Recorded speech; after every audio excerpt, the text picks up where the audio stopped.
گزارش‌ها حاکی است که ستاد میرحسین موسوی عصر امروز در قیطریه توسط نیروهای لباس شخصی مورد حمله قرار گرفت. به گفته شاهدان عینی در این حمله در حمله این لباس شخصی ها به این ساختمان چند نفر از اعضای ستاد آقای موسوی زخمی شدند. سجاد صالح که یکی از اعضای تیم سایبر میرحسین موسوی مستقر در این ستاد در گفتگو با مهین گرجی درباره چگونگی این حادثه توضیحاتی داده است. از همون ابتدای آغاز به کار تماس گرفتن با بچه‌ها و گفتن که پخش برنامه رو متوقف کنید، چرا که ما قصد فیلتر کردنش داریم، اگه نه فیلتر میکنیم. ما همچنان ادامه دادیم. تقریبا نیم ساعت بعد از تهدیدی که صورت گرفت سایت فیلتر کردن. بچه‌های فنی ما تونستن سایت بلا فاصله با آدرس جدید رو اندازی کنن. این قضیه ما در طول روز 3-4 مرتبه ادامه پیدا کرد که مرتب فیلترش و ما آدرس عوض کردیم و همچنان مخاطبمون رو حفظ می‌کردیم. بعد از اون قضیه بود که تقریبا هولش ساعت 6:30 بود فکر می‌کنم. بچه‌ها مشغول پخش برنامه بودن، ما هم با هنرمندان نشسته بودیم. فعالای 35 طبقه پایین بودن که به نظر حدود 10-11 نفر از بچه‌هایی که در واقع نیروهای لباس شخصی دیگه اعلام کردن ما حکم داریم، همه ساکت بشینیم با یه رفتار توهین‌آمیز با همه افرادی که اونجا بودن. برخی بچه‌ها که گفتن آقا چیکار می‌کنیم، ماجرا چیه، حکم بدین دیگه. تو اتاق گاز اشک‌آور زدن و چند تا بچه حالشون بد شد. ببخشید می‌خوام بپرسم که حکم بهتون نشون دادن؟ دیدین که از کجا هیچ حکم نشون ندادن. و شروع کردن فیلمبرداری از بچه‌ها. تهدید مشخصشون هم این بود کسی تکون بخوره، به موبایل زنگ بزنه، با کسی صحبت بکنه، ما حکم تیر داریم و اجازه شلیک داریم. با همین بچه‌ها توی فرصت رکن تماس گرفتن با نیروی انتظامی. دیرتون بلافاصله خودشون رسوندن. اول 2 نفر از سرهنگاشون بودن. بعد از اون نیروهایی که داشتن تحویل نیروی انتظامی دادیم. بعد این مردم جمع شدن، خیلی ساختمون خیلی فضا تند و متشنج شد. مثلا کلا ما قیطری بسته شد، گارد ضد شورش اومد و بعد از حدود 1 ساعت کلنجار و در واقع بحث و مجادله که سر اتفاقات چی بیفته اون بچه‌ای که تحویل نیروی انتظامی دادیم چه بلایی بیاد، خلاص نیروی راهی باز کرده گفت ما ما خودمون چیکار کنیم. راه باز کردن و جالب بود که کمی بیرون‌تر رهاشون کردن با بیسیم و کلگی داشت رهاشون کردن رفتن. مردمی که بیرون وایساده بودن وقتی دیدن که نیروی لباس شخصی آزاد شدن بلافاصله دنبالشون میکنن. 4 نفر از نیروی انتظامی اسکورتشون میکنن تا بزرگراه صدر برسن و 2 تابلو ماشین شنو برن.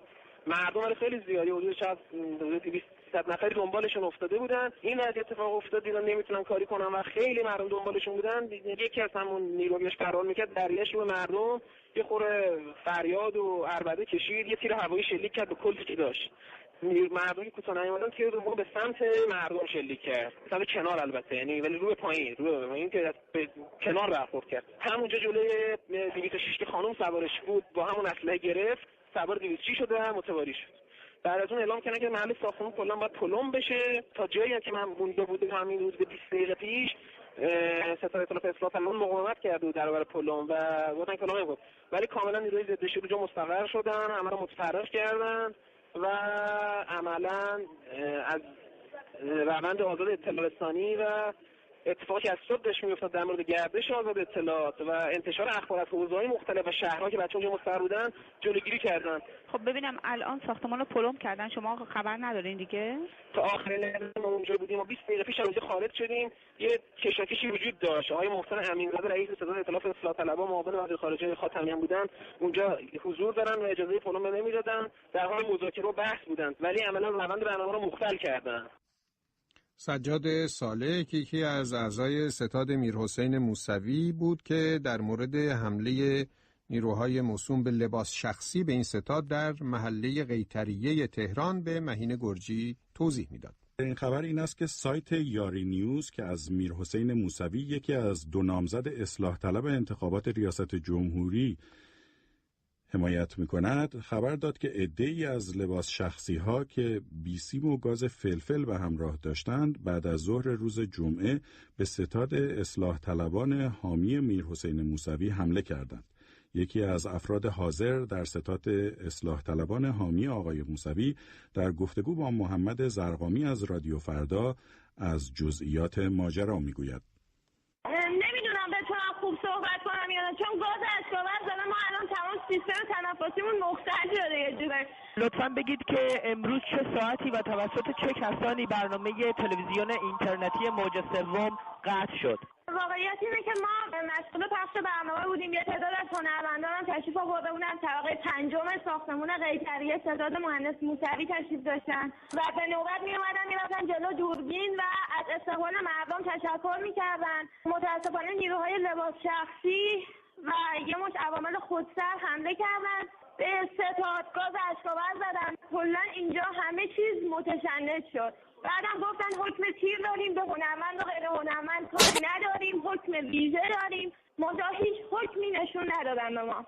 برخورد این افرادی که به گفته شما خودسر بودن، برخوردشون چگونه بود با هنرمندا که شما به هر حال عنوان گفتم برخوردشون خیلی بد بود که حتی هنرمندا زمانی که چهره‌های شناخته شده اینجا بودن، من نمیدونم اجازه دارم اسمشون رو بیارم یا نیارم، اما به هر حال از صبح یه تعداد بیشماری اومدن اینجا و الان هم یه تعدادی اینجا بودن. منتها برخورد خیلی بد و زننده بود. یعنی میگفتم برای ما هنرمند و غیر هنرمند فرق نمیکنه، ما حکم تیر داریم و میزنیم، در حالی که هیچ گونه حکمی رو نشون ندادن اینا. مسئولان ارشد ستاد آقای میرحسین موسوی آیا این مسئله رو پیگیری کردن؟ آیا اونجا حضور پیدا کردن؟ الان اون تعدادی که حمله کرده بودن توسط آقای رمضانزاده توی اتاق محبوس شدن، چون بچه‌ها گرفتنشون و پایین نگهشون داشتن. نیرو انتظامی زنگ زدن و خود آقای رمضانزاده گفتن که تا زمانی که رئیس پلیس تهران نیاد ما اینا رو تحویل نمیدیم. الان هم که شما تماس گرفتیم فکر میکنم اومدن و خواستن این افراد رو ببرن. یعنی از نیروی انتظامی کسی اونجا حضور پیدا کرده برای انتقال این افراد؟ بله نیروی انتظامی راهو الان فکر می‌کنم حدود 1 ساعتیه که بسته اون خیابونو ابتدای قیصریه و مردم زیادی هم جمع شدن جلوی در. آیا موج سوم پخش برنامه‌هاشو از این به بعد از سر میگیره؟ همچنان ادامه داره تا ببینیم در نهایت به چه جایی میرسیم و چه اتفاقی میفته. حمله ماموران لباس شخصی به ستاد یکی از 2 نامزد اصلاح طلب انتخابات ریاست جمهوری ایران بن موسوی در تهران.